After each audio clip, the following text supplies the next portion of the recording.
Long time ago, in the village of Umudike, the village was nestled in mountains. Umudike could boast of cascading waterfalls, thriving livestock, lush vegetation, and a vibrant food production scene. There lived a king in Umudike called Amadi, who was known far and wide for his strength and war skills. Umudike soon had conflicts with his neighboring village, Ameshi, who had several sorcerers. Ameshi had started attacking Umudike with his witchcraft powers. King Amadi fortified himself, and alongside his warriors they attacked Ameshi and fought for days. Ameshi soon realized they had lost the battle, so one of its powerful sorcerers, Nkoli, escaped and made her way to Umudike. When she got there, she went to the palace and used her witchcraft power on the little princess who was sleeping in her room. She cast a spell on her that was going to make her bald, and on her 21st birthday, she was going to turn into a witch. This was the best revenge she could think of, as King Amadi hated witches and sorcerers, so he shall have one in his household. She soon left the palace in the dead of the night and went back to Ameshi, where she fought King Amadi but died alongside her family. King Amadi came back victorious, and the villagers surrounded and praised him for his heroic war act. Years later, Ojiugo, the little princess, had 4 other beautiful sisters, and as she grew, she noticed she didn't have any hairs on her head. She had asked the king and queen, her parents, "Mom, Dad, why was I born this way?" But they had no reply, and often told her she was pretty and didn't need any hairs on her head to prove otherwise. When Ojiugo was 18, suitors had come for each of her sisters, but no one had ever cared to look at her twice. Even when she went to the market in an attempt to socialize with other maidens, she was often laughed at and called bald. Her sisters tried to comfort her, but all to no avail, as she would cry continuously for days and sometimes even through the night. One day, she went to the village square with her head wrapped so that no one could recognize her. She met a very short man performing a few tricks in the market. She watched and clapped with other maidens and spectators around the village square. The trickster, Nri, soon noticed Ojiugo and played a trick on her, making her head full of hairs. She couldn't believe it, and after the little show at the marketplace, she followed him to his costume room. "Hello, trickster," Ojiugo said. "If it isn't the bald princess of Umudike, then I wonder who it might be," Nri the trickster replied. Ojiugo quickly begged him to make her hair full again, just like he did outside. But instead, he told her that it was just a trick and was not permanent. She looked sad and disappointed. But Nri said, "Do you know why people pick on you? And do you know why people mock you?" Ojiugo said no.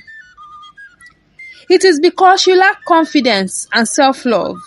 Look at me.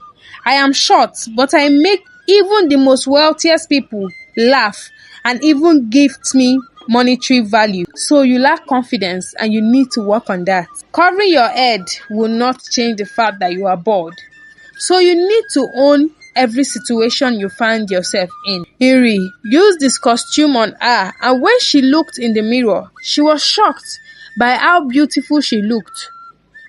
From then onwards, she was filled with confidence, and no derogatory remarks could make her cry anymore. Soon, she became best of friends with Nri. She followed him around the village and started helping him out to play some tricks, so that he could earn a living for himself. Ojiugo was so happy to finally have someone in her corner who understood what it felt like to be an outcast amongst your own people. One day, they went to a nearby village called Ameshi, where she met a young man at the village square who was a hunter. He looked interested in her, and she noticed that he was handsome. Although he wasn't wealthy, she didn't mind because this was the first time she was getting attention from the opposite sex. Soon, they started spending time together, and a friendship was formed between the both of them. Few months later, Ojiugo was approaching her 21st birthday, and there was a huge celebration planned out for her by her parents. But something started to happen to her. Anytime she slept off, she either woke up at the market square in just her underwear or outside the palace. Sometimes people would gather around and they would see the princess wearing only her underwear lying in the market square. Sometimes she would wake up in someone's hut, having scattered the hut at night or having attacked someone at night. Soon, the story spread across the village, and soon she was referred to as the witch princess. The king knew he had to do something.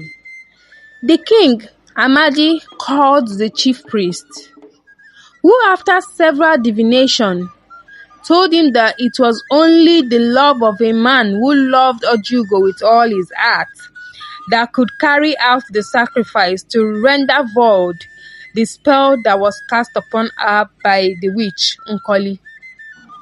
Ikem, her lover, agreed to undergo the sacrifice.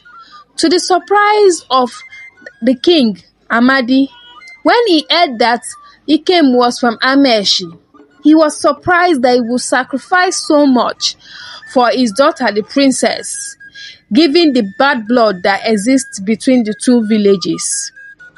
The chief priest left the palace with Ikem right behind him.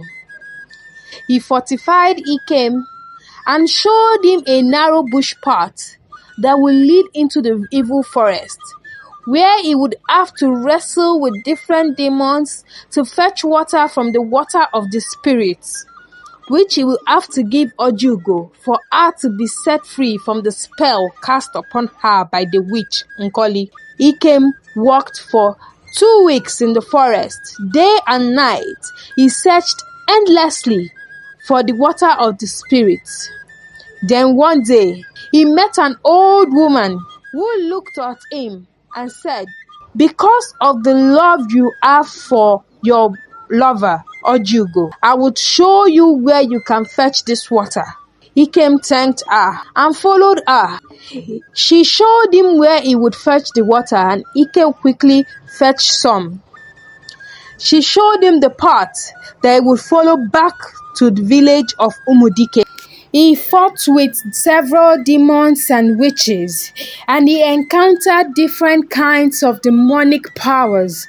But finally, he was able to recognize the road that leads to Umudike. He came, looking so lean and weak, walked back, staggering until he came to the palace. The king guards quickly helped him up, and he presented the water of the spirits to Ojiugo. Ojiugo took some, and immediately she started feeling her hair growing on her head, and her joy knew no bounds.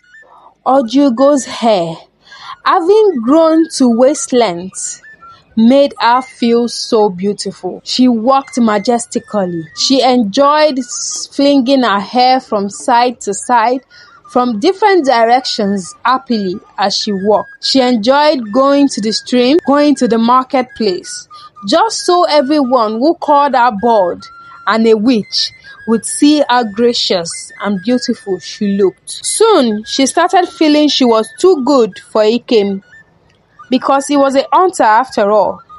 How can she, the beautiful princess of Umudike, marry Ikem, the ordinary hunter? It was degrading for the level of her beauty, she said to herself. She stopped seeing both Ikem and Nri and soon started dating the son of the traditional prime minister, who never looked at her twice when she was bored. He came after several attempts to see her, and she refused, went back to his village and continued life. But life was never the same without the love of Ojiugo. Soon, he traveled to another village to start life afresh.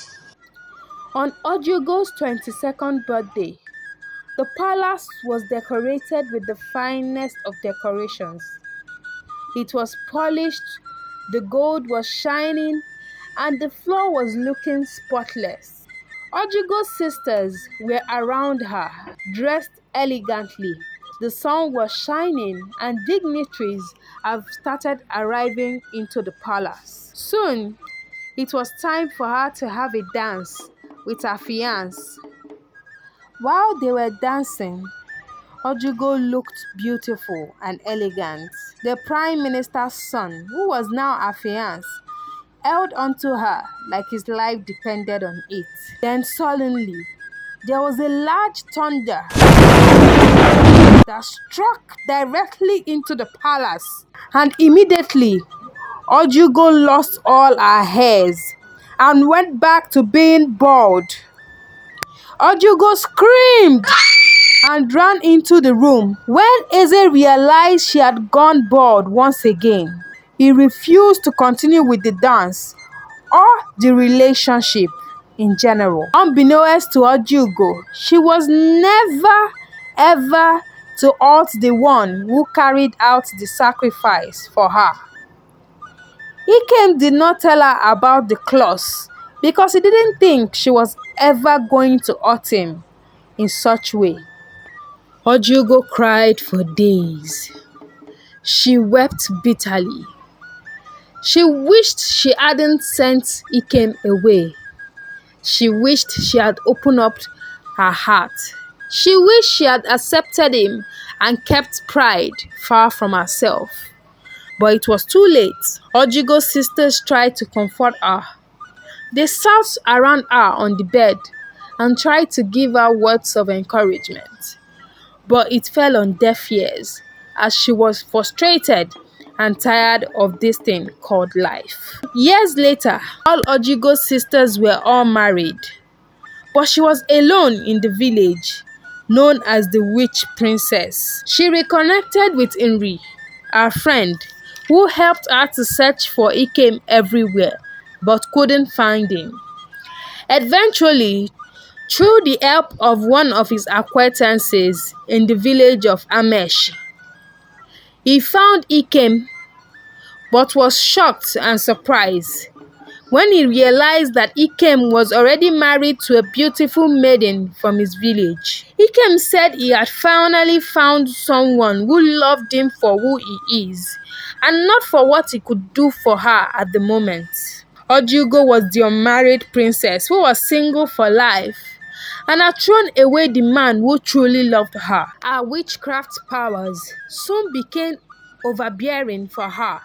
As she tried to suppress it, every night when she would sleep and she would have evil dreams of Nkoli forcing her to attack her village, Umudike. She would attack everyone and even scatter people's homes for no reason, only to start crying when she realized what she had done. Her nails grew so long at night that everyone would run into their homes so that they would not be attacked by the witch princess of Umudike. This was the life that she would continue to live until another man would open up his heart and his mind to fall in love with someone like her. Moral of the story: do not take people for granted.